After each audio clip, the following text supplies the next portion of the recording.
What's up, everybody? This is Brad, and I wanted to jump in real fast and say some things about, and to honor and remember the legacy of uh, of Akira Toriyama, the creator of Dragon Ball, and Doctor Slump, the art designer for the Dragon Quest video games and Chrono Trigger, uh, an icon among icons in so many ways. You know, uh, for me personally, I still remember the day I was first introduced to Dragon Ball Z, and I was when I was like, it was this was like almost somewhere in the neighborhood of about 25 years ago, because that's how old I am.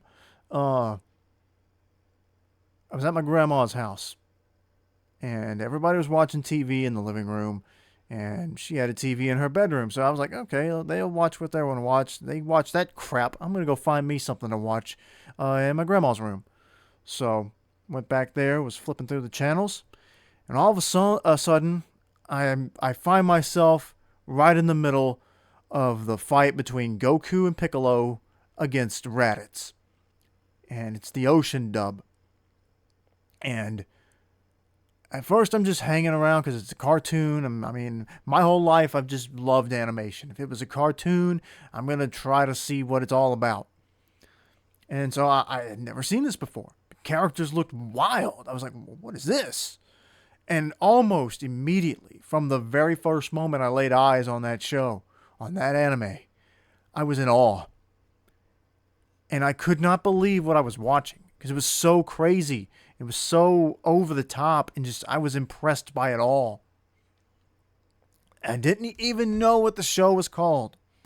All I could remember thinking was, I gotta remember what time this is. I remember checking the time and being like, okay, I gotta remember to check this out. So that was where it started. Literally, almost from the very first image I ever saw of anything Dragon Ball, I fell in love with it.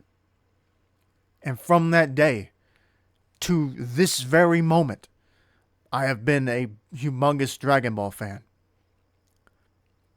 And that, because I love Dragon Ball so much, when I first saw a trailer for Dragon Quest VIII on the PlayStation 2, I immediately recognized it as the Dragon Ball art style, as Toriyama's work, which I couldn't have told you anything about Akira Toriyama back then, but I knew that was Dragon Ball. I was like, that looks like Dragon Ball.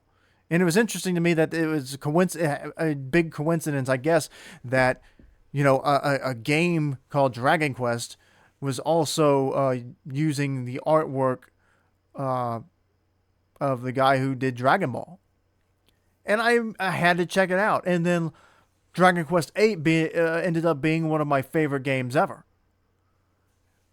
It's certainly in that list of like what are your top most memorable games you can remember playing, and I loved it. And it wasn't that long ago I actually completed. It's been a little bit now, but it's Dragon Quest XI that I would put right up there with Dragon Quest VIII. So yeah,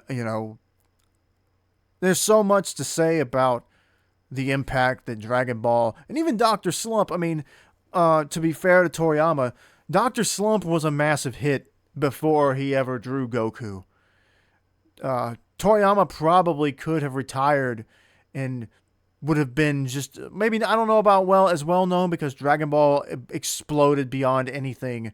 Like, there's anime, there's popular anime, then there's really popular anime, but Dragon Ball broke beyond the anime genre. It was now just really popular cartoon animation, not just restricted to the category of being an anime or a Japanese animation. No, Dragon Ball is now at a level beyond that. Dragon Ball is as popular and as beloved and has served as so much inspiration to people as the likes of Star Wars, of Superman, the DC comics, the Marvel comics. I don't know that I would necessarily put him up there, at least because Dragon Ball hasn't existed for as long as, say, Bugs Bunny or Tom and Jerry or Mickey Mouse for sure. Uh, no, Mickey Mouse has had a whole century to captivate the world. And I'm sure on some level, excuse me, I'm sure on some level, you could even go back and say, or we don't even have to pretend. We don't even have to theorize on this. Uh, Toriyama has said in the past he was directly inspired by, Tezuka's Osamu Tezuka. I hope I said that right. Let me check that out. Yeah, Osamu Tezuka. Uh, iconic guy. So many works that are just legendary, and Toriyama cited him as a big inspiration. Well, we know, I think he's the father of manga. Well, there you go. But Tezuka was also inspired directly by some of Walt Disney's early works. I think specifically, I think Tezuka said he was he loved Bambi. He loved the designs in Bambi and how the Bambi characters had such wide, expressful eyes that he carried that over into his own work, and that actually would evolve into what is just the standard modern anime design. If you see a character drawn anime style, chances are, I mean, or just it's because of Tezuka. It's because he took that from Bambi, and so in that indirect way, Walt Disney even has Walt Disney's influence it managed to influence the way anime looks. And funny enough, Akira Toriyama's designs, his art style isn't really that of your general anime look. His art style is so unique that it stands out. And so, you know, I wouldn't say that, Goku is an influential character as Mickey Mouse or Bugs Bunny, if only because they haven't been he hasn't been around as long. I would definitely say put Goku in a very close, maybe second or third category there for influential characters, maybe along the lines as like SpongeBob, who of course is my favorite cartoon of all time, and just as how many laughs I've gotten out of those early episodes of cartoons, or of SpongeBob specifically. And here, it wasn't that long ago, actually, we lost Steve Hillenburg. So, the creators of my favorite cartoon, and then the creator of my favorite anime, are now both gone. It's kind of rough, but all those years, man, it's from and as far as like this channel has been about video games. How many Dragon Ball games are there? I mean, God, I've played so many of them. Some of them awful. Oh Jesus, some of the Dragon Ball games are awful, but they were Dragon Ball, and I had to play them. Let me see. Aside of the ones everybody knows, like Dragon Ball Fighters and Xenoverse and Sparking Zero that's coming out this year, I had a great time with The Legacy of Goku, the Game Boy Advance game. Budokai, the first Budokai game, was my favorite game for a little while. I always wished they had more than just up to the Cell Saga, but then we got that. Dragon Ball Z Budokai 3, one of the best Dragon Ball games out there. I kind of wish that if they're going to bring back the Budokai Tenkaichi series with Sparking Zero, maybe they'll be inspired to bring back the Budokai series too. But anybody remember Dragon Ball Sagas? Remember it as one of the worst Dragon Ball games ever? Or Taiketsu? That was a Game Boy Advance game too. Ugh. But some wild stuff, man. And I always had envisioned Toriyama to be older than he actually was. And I guess it's because I've been a fan of the work for so long. And Dragon Ball was done with by the time Dragon Ball was over by the time it made it to the States, and Toonami picked it up, and even before Toonami picked it up, when they were running and running it in Syndicate. I can't remember where that, because I found it in on Cartoon Network, so I don't remember a period. I don't remember watching Dragon Ball before it hit Cartoon Network. I know that one network had it. They ran it and Dragon Ball, and Dragon Ball struggled to catch on, so they just went with DBZ instead. So the success of DBZ led to the eventual airing of Dragon Ball on Toonami, on the original Dragon Ball. It's kind of funny how it played out backwards. Um, funny enough, if you for some of you cartoon nerds, there exists I think it's Harmony Gold actually dubbed Dragon Ball before even the Ocean Group did. I think it was Harmony Gold. I can't remember what the company was, but they that dub, there are apparently a handful of episodes out there. If you look hard enough, you can find them of that. I think it was very short-lived dub. They didn't dub very much of the show at all, but one of the interesting takes from it is that if you can ignore the name changes, they changed everybody's name. Goku's just called Zero in that dub, but I can't remember what Puar's name in that dub is, but she's voiced by, or he, I can't remember if Puar's a boy or a girl, but Puar is voiced by, let me look her name up because I want to go ahead and get this right. By somebody you probably wouldn't expect.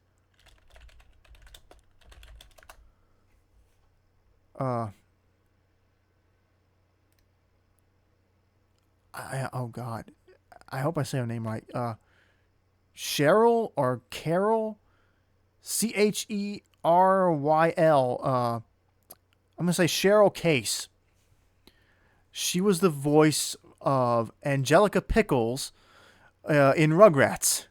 Yeah. So if you wanna find that, and I'm looking at her Wikipedia page here. Apparently, she's did a few other. She was also in the it was Harmony Gold. Here it is.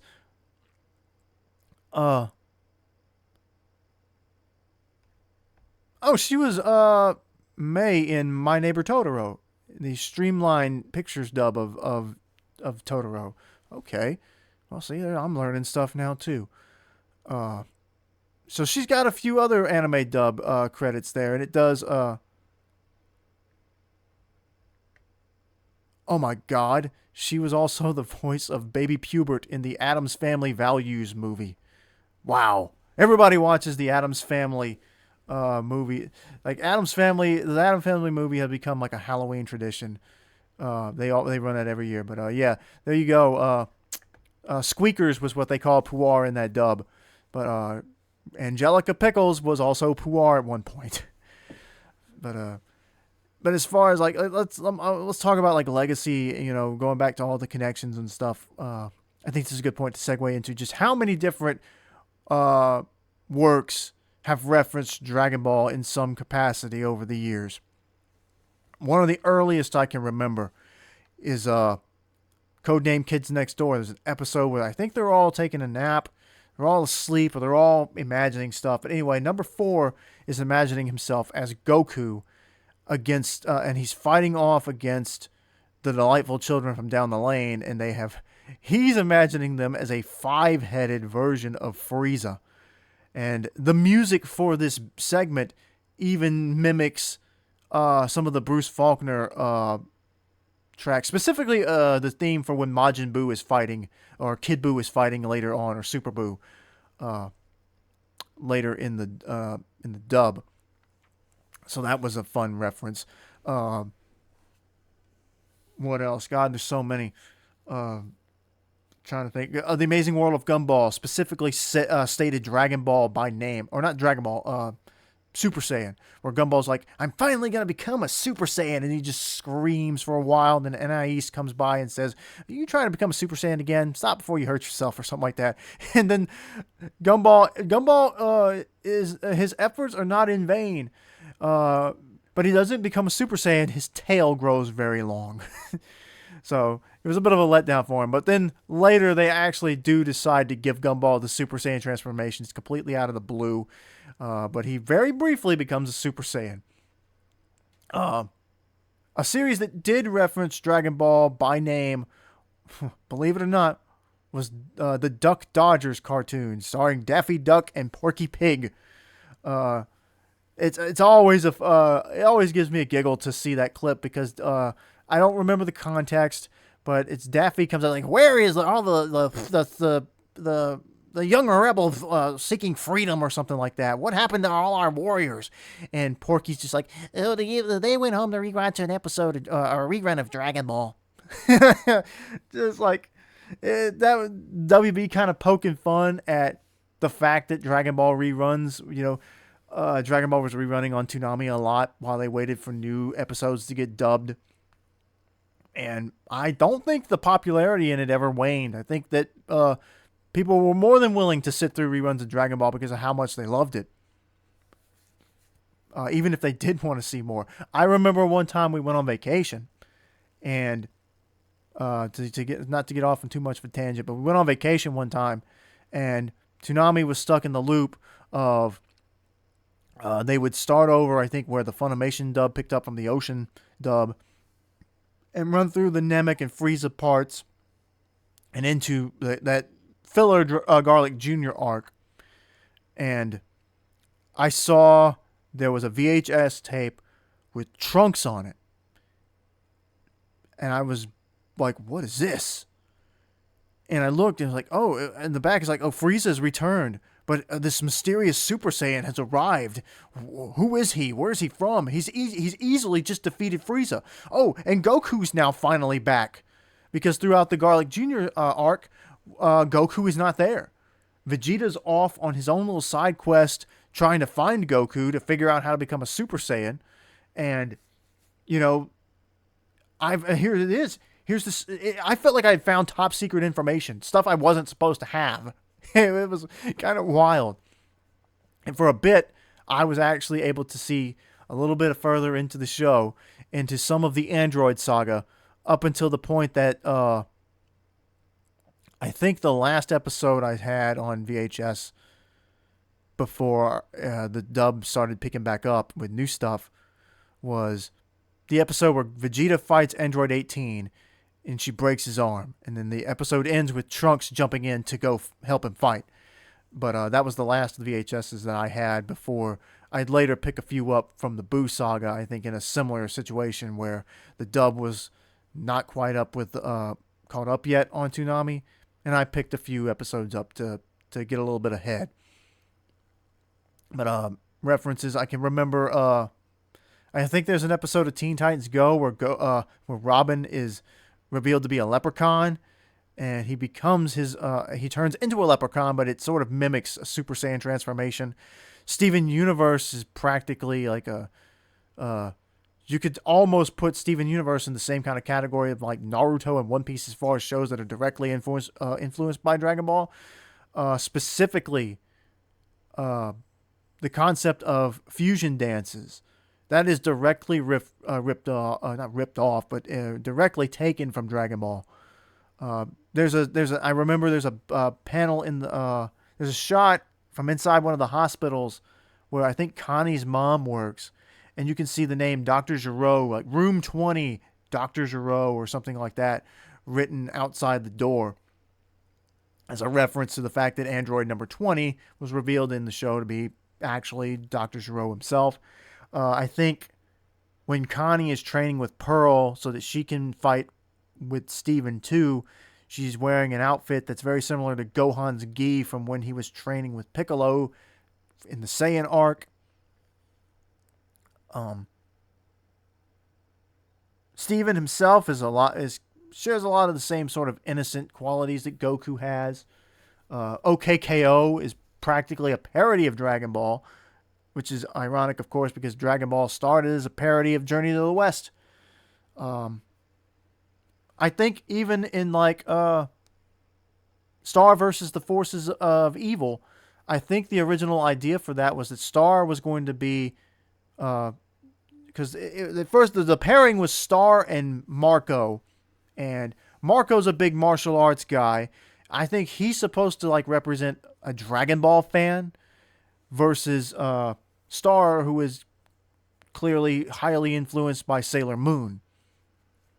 Um, what else? Even something as recent as like some of the recent shows, like I saw Amphibia gave one of the frogs for a gag Super Saiyan blue hair. It's Goku's hair.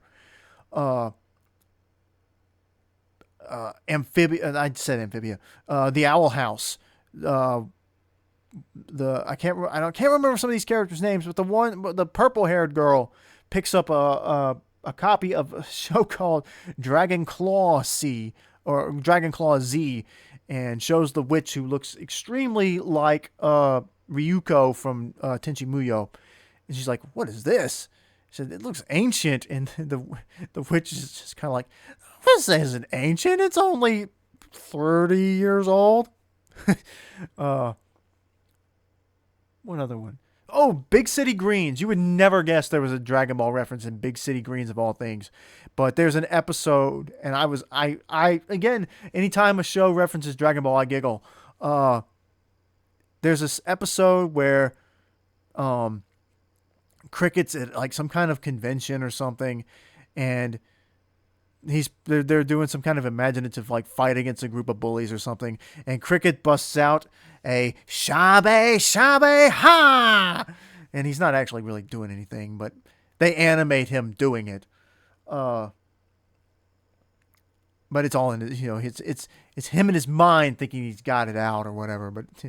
But the fact that they actually had a character in that show do a kamehameha was amazing. And further made it one of my favorite cartoons running now.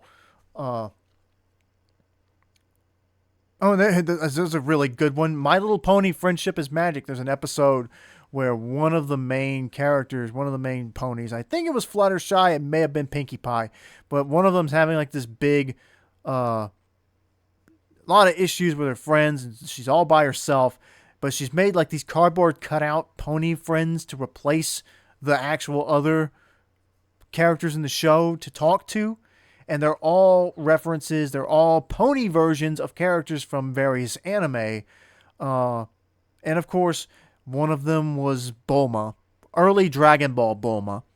The other four were like Kagome from Inuyasha, I think, Utena,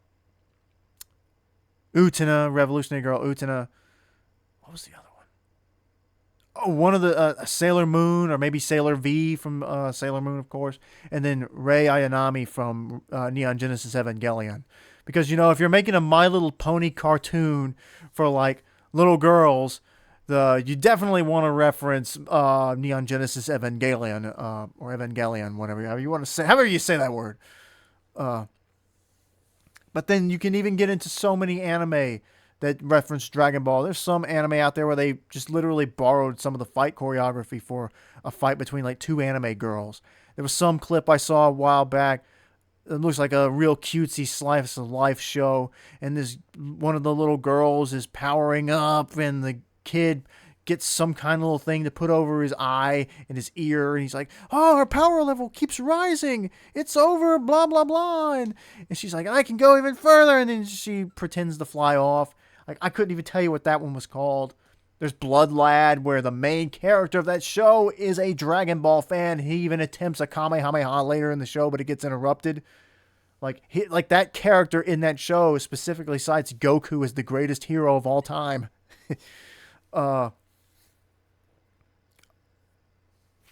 Even that like Spy Family or whatever it's called, Spy X Family.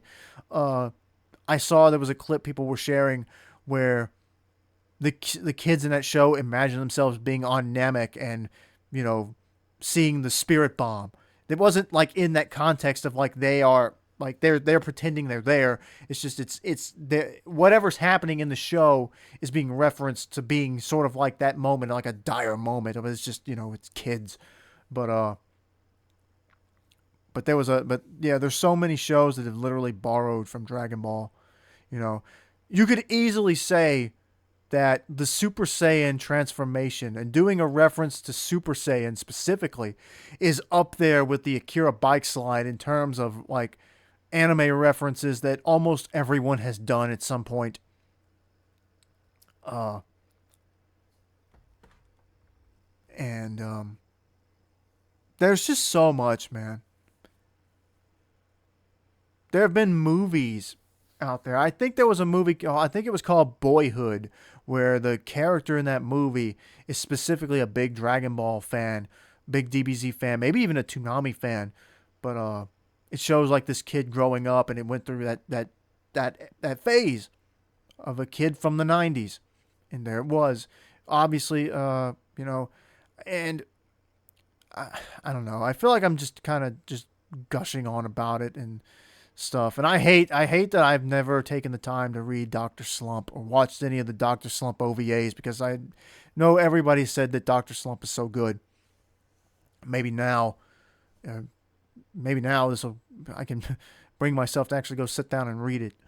But when I was pursuing voice acting as a potential career, uh, one of my big goals for that was to hopefully one day end up in a Dragon Ball project of some kind, be it a game, be it an anime film, be it an anime series.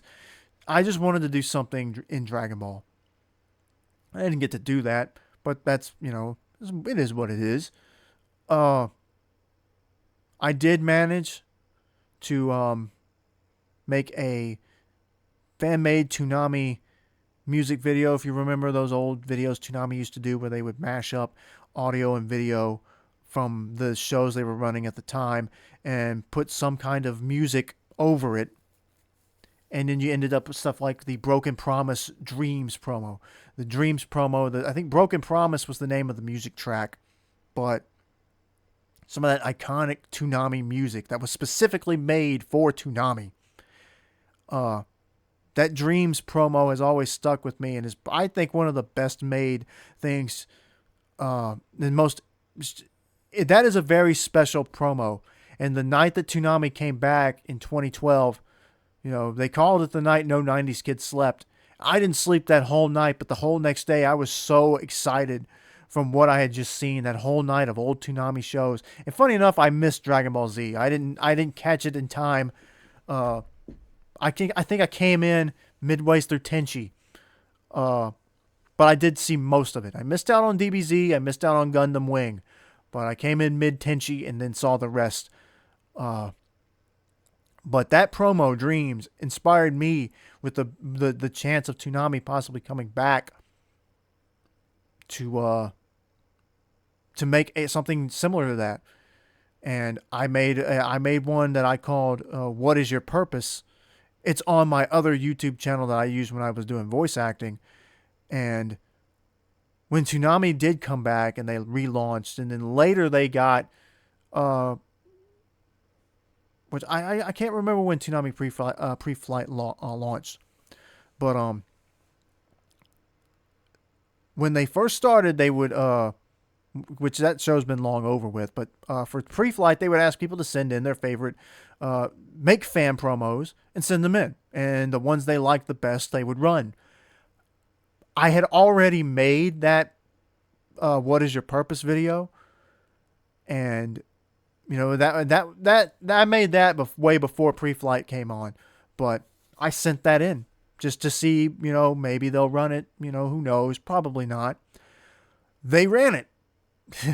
Funny enough, and it was so appropriate too. I find it, it was so great that it just so happened to be on, like, I think the third ever episode of Pre-Flight. And every episode they would pick a show, usually from Toonami's past. Maybe it would be one from they were running. They would just jump between them. The topic of that show that they wanted to discuss was Dragon Ball Z Kai. So the third episode, I think it was, the topic, the show that they were going to dedicate their discussion to, Dragon Ball Z Kai.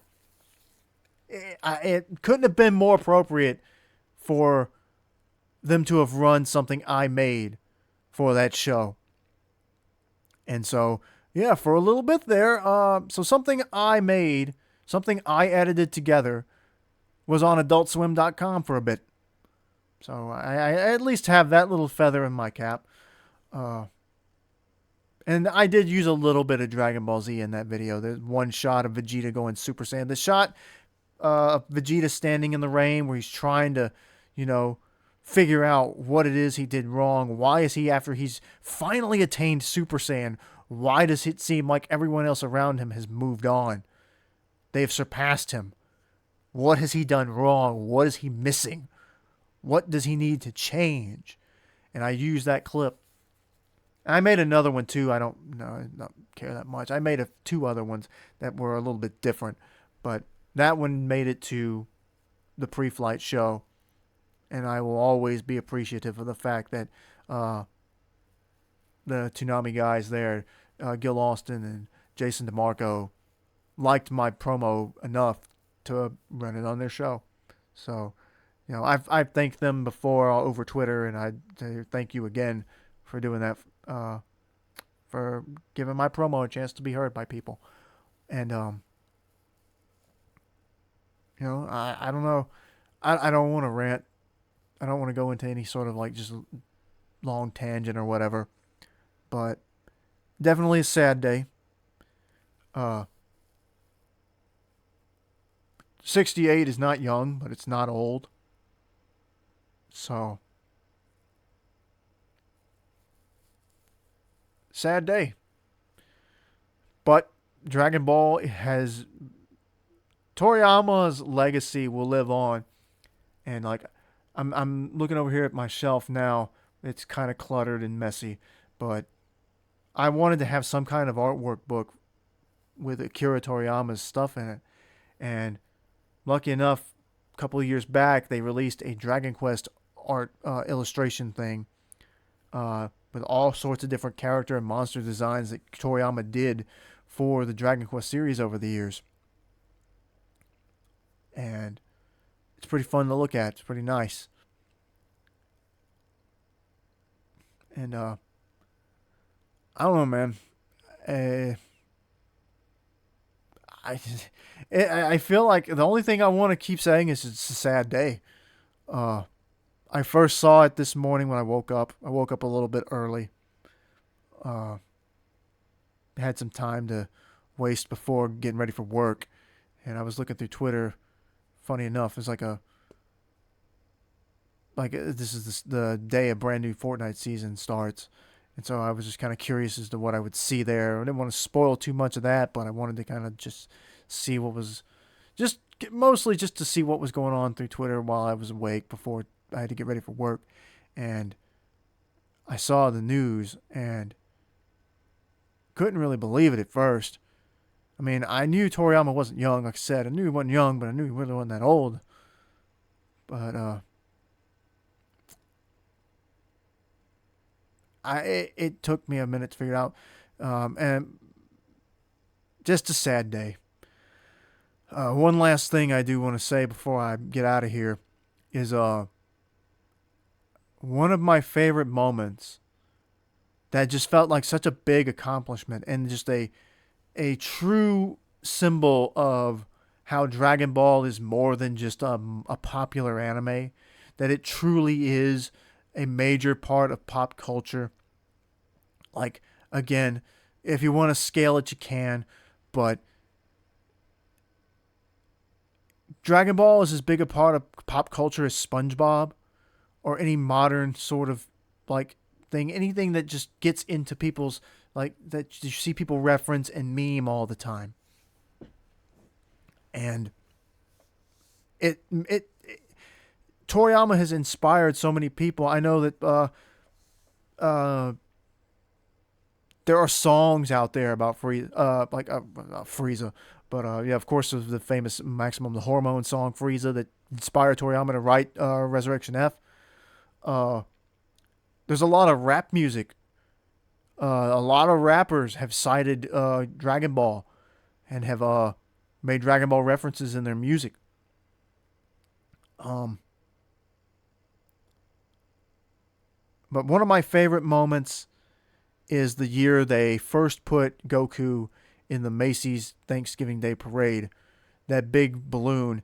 And even though I was frustrated at first because they put him in Super Saiyan Blue, and I knew like, oh god, I know why they're putting him in Super Saiyan Blue. It's because he's in blue form. He's in Super Saiyan Blue on the cover of the Dragon Ball Super Broly movie, so it's for marketing. It's so that when people see this balloon in the parade, if they see the DVD or Blu-ray cover in the store, they'll say, "Hey, it's that guy." And so they wanted to do it that way, and I knew right away. I'm like, okay, if they keep using this balloon way after people have stopped caring about Super Saiyan Blue, it's just going to be kind of awkward. I really should have just put base Goku in there, because at least Goku has been in base form all across, the various Dragon Ball media, and he's more recognizable in his base form. But whatever, marketing won that battle, and I'm sure a lot of people probably were pushing to have base Goku in there, but the marketing team was just like, no, let's make it blue so that he so that people will know that that's the movie. But my favorite moment is I actually, after that parade happened, later that evening, I went through and was looking for clips of people standing around just watching the Goku balloon go by. And I found a clip where they had the balloons and stuff set off to the side, waiting to be okayed to join the parade. And there was somebody there, a lady with like a megaphone, and you can see the Goku marchers there. They've got the big balloon in hand. They're ready to go, and they're just waiting for their turn. And then I think like Pikachu came first, and you can hear the lady go, "Pikachu, please join the parade," and everybody cheers, "Yay, Pikachu!" The parade's Pikachu's part of the parade again. And then once there was enough room to clear for the Goku float to go, the lady said, "Goku, please join the parade," and everybody cheers again. And I actually shed some tears watching that. As dorky as that sounds, it just felt like, for as long as I'd watched Dragon Ball, and for as long as it's been like popular, it was a juggernaut before the parade. It didn't need the parade, but it just felt like, hey, this is deserved for something that's been so influential and has had so much impact on people over the years and has been referenced in so many cartoons. You can find a Dragon Ball reference in pretty much in a lot of cartoons. We've already talked about a bunch of them ever since the early 2000s. So you'd be probably hard pressed to find any cartoon that's been on those networks and not find at least one Dragon Ball reference, even if it's just like a very small one. But yeah, that's one of my favorite moments. Oh God! And now I just remembered the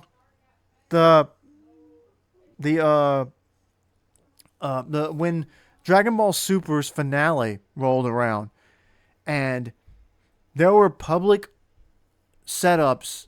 There was like an organized effort to publicly broadcast the finale of Dragon Ball Super, just for the public. Like, there were government bodies there organizing this for the people. Just like, hey, we're gonna showcase this thing in like places in like Mexico, and like I think some places in like South America, where there was this big public gathering of people who came to watch the end of Dragon Ball Super. And that was another big moment for me as a fan to see something like that happen, because that's never happened before, and I would bet good money it will never happen again. There is not another anime that has had as much just influence and is beloved and is that popular that you will see governments like actually set up a place for the public to come and watch the finale of this cartoon and make it a gigantic event, almost like it was like a professional sporting event. And Toei, I can't, every time I talk about that, Toei Animation tried to shut it down. The complete morons there, and I will ever be appreciative of the work they did on the show. But Toei and Nintendo as well, let's remember this is a video game channel, they've got to realize that Japanese copyright law is unnecessarily strict, and that law, Japanese law, does not supersede international law or other countries' laws. But they tried to get those public showcasings down, just shut down. And I think the governments even just were like, you can't tell us what to do. You're a company. Like, you can't tell us about your laws. We make laws. We want to do this. And I got a feeling like the world would be a much better place if governments spent more time doing stuff like that for their people. To let them like, hey, let's set up this big thing, this big event. If you want to come watch the finale of this show, we'll set it up. We'll take care of everything. Instead of using tax dollars to build bombs and tanks just to kill people with. If our governments would spend more time on trying to make people happy instead of trying to obliterate people, maybe the world wouldn't be as horrible as it is. But that's a much deeper discussion for more. That's a more serious discussion than me sitting here talking about a comic book cartoon and some video games featuring a character that just a silly cartoon character who, between his love for fighting and love for eating, has just been, a tremendous influence on me. And even to the point that where at one point when I was writing my own little short stories for a bit because I wanted to give that a try, I had a character that I wanted to be like sort of like a combination of Goku and Gon from Hunter x Hunter. In that, he wasn't an imbecile, but he was pretty innocent, but he liked to fight, and he was really strong. And, I had an artist, I actually commissioned an artist to draw him for me, and gave him a blue gi so that he would have so that would be a reference for Goku too. So, anyway, it's a long talk, and hopefully I didn't bore you with all this of me talking about how much Dragon Ball has meant to me. But, I guess that's going to be it. Appreciate you for listening in, and hope you hopefully you've got some great memories of Dragon Ball or any of other Toriyama's works.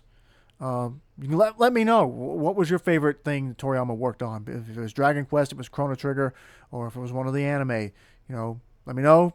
And thanks for listening, and thank you Akira Toriyama for writing that manga and allowing it to later be made into an anime that I would find on Cartoon Network and become a lifelong obsessed fan with.